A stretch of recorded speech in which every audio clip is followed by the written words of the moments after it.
Hello, magandang araw po. Mayroon na naman po tayong tanggap na sewing machine po. Yung mga laruan po na tinitinda sa Shopee. Yan, ipakita ko na lang po sa inyo kung paano yung ayusin. Pumupulupot daw yung sinulit sa ilalim. Yan. Gagawin po natin ito ngayon. Maya makikita nyo pag binabaklas po. Ito po, ang sira nito, yung karayong po ay yung mixing throw. Yan po. Ngayon po ay bubuksan po natin. Dito lang po yung mga tornilyo niya. 1, 2, 3, 4. Bali 5 po. Makikita nyo naman po yan. Pakita ko rin sa inyo yung loob niya kung saan po kakaproblema. Ito po yung loob ng makina nito. Ayan po, makikita nyo. Ito po ang kadalasan po nasisira rito. Dito po. Kaya po nawawala sa align yung karayong niya.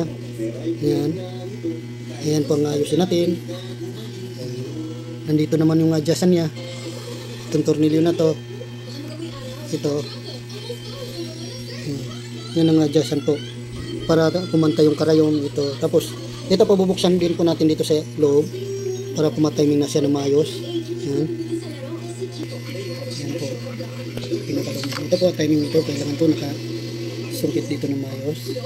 Tapos ito po yung karayong niya. Pagka hindi po tumatama doon sa may split niya. Nandito po sa likod niya yung adjustan. Dito.